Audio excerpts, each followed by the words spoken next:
প্রাণ পাখি উড়ে যাবে পিঞ্জরে ছেড়ে, ধরা ধবি সবই রবি তুমি যাবে চলে। আল্লাহু আকবার বলেন। প্রাণ পাখি উড়ে যাবে পিঞ্জর ছেড়ে,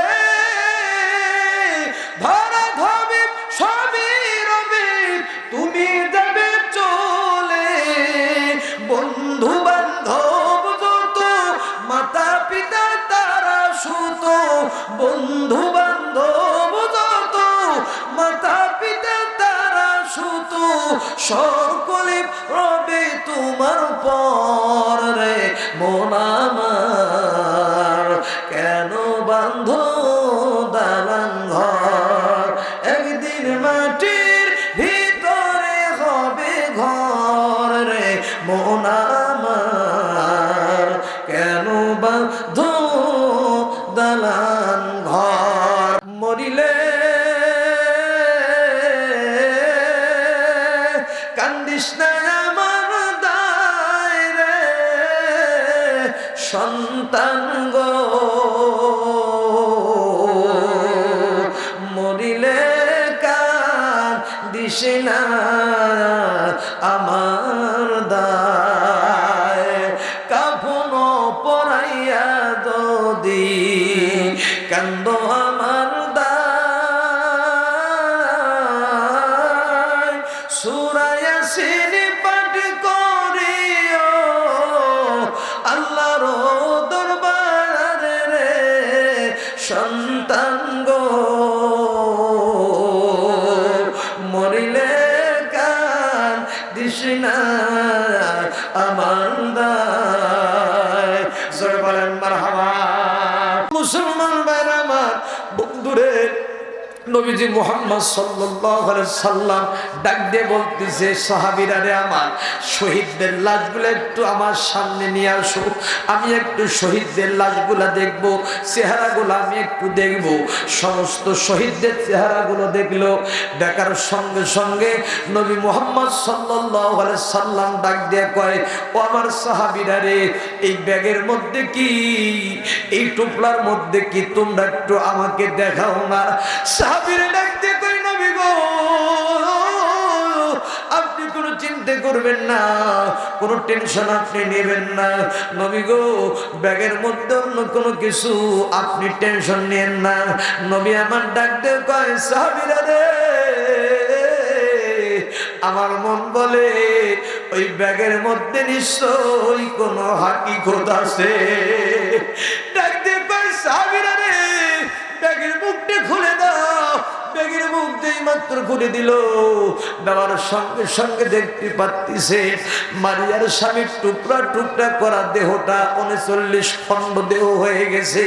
বন্ধুরা আমার, নবীজি হাউমাউ করে কান্না শুরু করে দিল। আল্লাহ, কেবলমাত্র 7 দিন ধরে বিয়ে করছে, আর মারিয়ার স্বামী এসে জিহাদের ময়দানে শহীদ হয়ে গেল। আল্লাহ, আমি মারিয়াকে কি জবাব দেব? বাড়িতে গিয়ে আমি কি জবাব দেব? আল্লাহ, নবীজি হাউমাউ করে কান্না শুরু করে দিল। বন্ধুরে,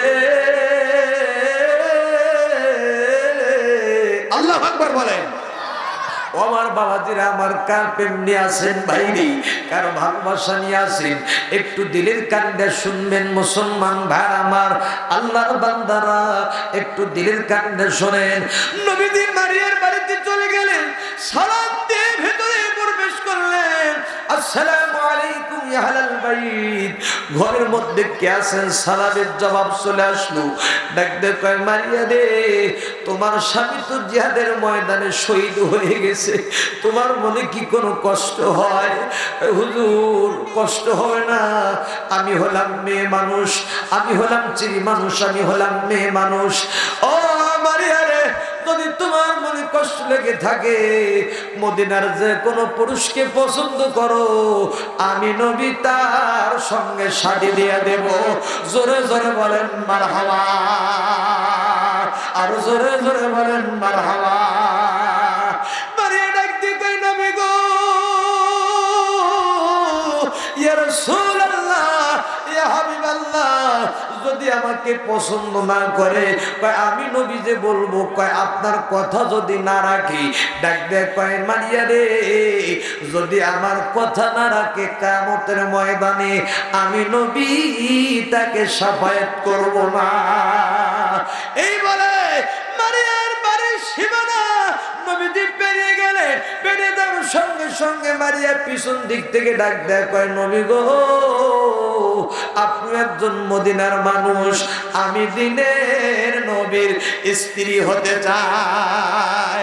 জোরে বলেন মারহাবা, আরো জোরে জোরে বলেন মারহাবা। আমার বন্ধুগণ, নবীজি ডাক দেয় কয় মারিয়া রে, আমাকে তো মস্ত দায় ঠেকে দিলে রে মারিয়া। ঠিক আছে মারিয়া, আমি তোমাকে বিবাহ করতে পারি, কিন্তু আমার শর্ত আছে তিনটা। কয়টা? জোরে বলেন। তিনটা শর্ত আছে। এক নাম্বার শর্ত, মারিয়া রে, তুমি খুব ভালো শরবত জানো, যখন আমি তোমার ঘরে চলে যাব সুন্দর করে এক পেয়ালা শরবত তুমি আমাকে খাওয়াইয়া দিবা। দুই নাম্বার ওসিয়ত, ও মারিয়া রে, খবরদার খবরদার, তুমি যেন মৃত্যু ব্যক্তির কিনারে কখনো কান দেবে না। মৃত ব্যক্তির কিনারে কান দিলে মৃত্যু ব্যক্তির আত্মা কষ্ট পায়, তুমি যেন কখনো কান দেও না। মরিলে কান্দিস না আমার দায় রে সন্তান গো, মরিলে কান্দিস না আমার দায়।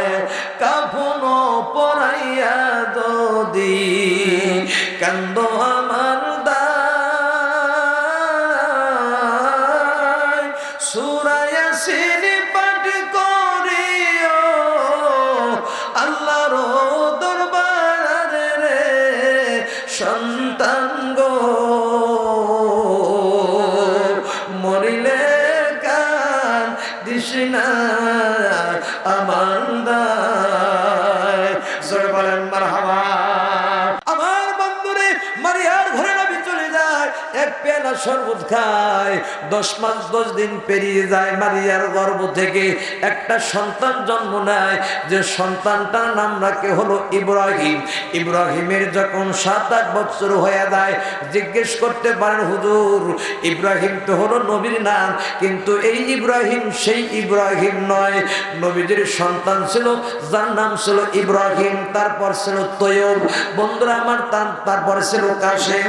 ও মুসলমান বান্দা আমার, আল্লাহর বান্দারা, 7-8 বছর যখন ইব্রাহিম রোগময় মৃত্যুবরণ করে, নবীজির কাছে সংবাদ চলে যায়। নবীজি সংবাদ শুনে দোয়া পড়লেন। ও মুসলমান বন্ধু, এবার নবীজির বাড়িতে এসে দেখতে পাচ্ছেন ইব্রাহিমকে যেন গোসল দিয়ে সুন্দর করে সাজিয়ে রাখছে, কিন্তু মারিয়া কান্দে না। জোরে বলেন আল্লাহু আকবার, আর জোরে জোরে বলেন আল্লাহু আকবার। প্রাণ পাখি উড়ে যাবে পিঞ্জরে ছেড়ে, ধরা ধবি সবই রবি, তুমি যাবে চলে। আল্লাহু আকবার বলেন। প্রাণ পাখি উড়ে যাবে পিঞ্জর ছেড়ে, ধরা ধবি সবই রবি, তুমি যাবে চলে। বন্ধু বান্ধব যত, মাতা পিতা তারা সুত, বন্ধু বান্ধব যত, মাতা পিতা তারা সুত, সকলে রবে তোমার পর রে মন আমার। কেন বান্ধ দালান ঘর, একদিন মাটির ভিতরে হবে ঘর রে মন আমার। কেন বান্ধ দালান ঘর। এসে দেখতে পাচ্ছেন মারিয়া যেন কান্দে না, মারিয়া গোসল দিয়ে সাজিয়ে রাখছে ইব্রাহিমকে। নবীজি ডাক দেয় কয় মারিয়া রে, ইব্রাহিমের মুখের মরণটা একটু খুলে দাও, আমি একটু ইব্রাহিমকে দেখি। ইব্রাহিমের মুখের মরণটা যেই মাত্র খুলে দিয়েছে। খুলে দেওয়ার সঙ্গে সঙ্গে ইব্রাহিমকে দেখে নবীজির চোখের কোটায় পানি এসে ভরে গেছে। এখন কিন্তু পড়বে পড়বে সেই ভাব হয়ে গেছে। মানে ডাক দিয়ে কয় নবীজি ইয়া রাসূলুল্লাহ, ইয়া হাবিবাল্লাহ, আপনি কিন্তু বলেছেন মৃত্যু ব্যক্তির কিনারে কান্না নিষেধ। আপনার চোখের কোটায় পানি এসে ভরে গেছে। এখন কিন্তু পড়বে পড়বে সেই বাবু হয়ে গেছে। নবী গো, তুমি যদি নবী কান্দো তাহলে আমি মারিয়াও কিন্তু কেঁদে ফেলো। তুমি আমার ডাক দিয়ে কই মারিয়া রে, আমার কলিজার টুকরা নয়নের তারা ইব্রাহিম আমাকে ছেড়ে চলে যাবে রে। আমি বাবা হয়ে কোন পরাণ আমি সহ্য করতে পারি রে মারিয়া। আমি তো কান্দি না রে মারিয়া, কান্দি না, আমার চোখের পানি যে বাধা মারে না। ঠিক আছে মারিয়া, আমি কান্দিব না। আমি বলে দিলাম ইব্রাহিম তোমার কাল কিয়ামতের ময়দানে আল্লাহ রাব্বুল আলামিন নাজাতের জরিয়া আল্লাহ পাক বানিয়ে দেবে। জোরে জোরে বলেন সুবহানাল্লাহ। আমার বন্ধুগণ, বাবাজিরা আমার, এই জন্য যাদের ছোট্ট ছোট্ট সন্তানগুলো যাদের মারা যায়, কিয়ামতের ময়দানে সন্তানগুলোকে আল্লাহ বলবে ও সন্তানেরা তোমরা জান্নাতে প্রবেশ করো। এই সন্তানগুলো আল্লাহর দরবারে ডাক দিয়ে বলবে আল্লাহ আমার মা বাবা কেনে দাও, নইলে আমরা জান্নাতে প্রবেশ করব না। আল্লাহ আমার মা বাবা কেনে দাও, নইলে আমরা জান্নাতে প্রবেশ করব না। এই সন্তানগুলোকে এই আত্মের শুনে আল্লাহ রাব্বুল আলামিন ডাক দিয়ে বলবে ফেরেশতারা এই সন্তানগুলোর মা বাবার উদ্ধার করে চলে দাও। সন্তানদেরকে কোলে উঠাইয়া তোমরা জান্নাতে প্রবেশ করে দিয়ে আসো। এই সন্তানগুলোর মা বাবার উদ্ধার করে এসে যখন সন্তানগুলোকে কোলে উঠে বলবে বাবা আসো, আমি তোমার মা, আমি তোমার বাবা, আসো তোমাকে নিয়ে জান্নাতে চলে যাই। এই সন্তানগুলো আল্লাহর দরবারে কান্দিবার ডাক দিয়ে কয় আল্লাহ, আল্লাহ গো, এটা আমার মা নয়, এটা আমার বাবা নয়, আল্লাহ আমার মা বাবা কেনে দাও। আল্লাহ ডাক দিয়ে বলবে সন্তানেরা কেমন করে তোমরা টের পাইলা এটা তোমার মা নয়, এটা তোমার বাবা নয়? এই সন্তানগুলো আল্লাহর দরবারে ডাক দিয়ে বলবে আল্লাহ মা বাবার একটা কলিজা বড় গন্ধ রয়েছে, আল্লাহ এই গন্ধ দেখে আমরা টের পেয়েছি এটা আমার মা নয়, এটা আমার বাবা নয়।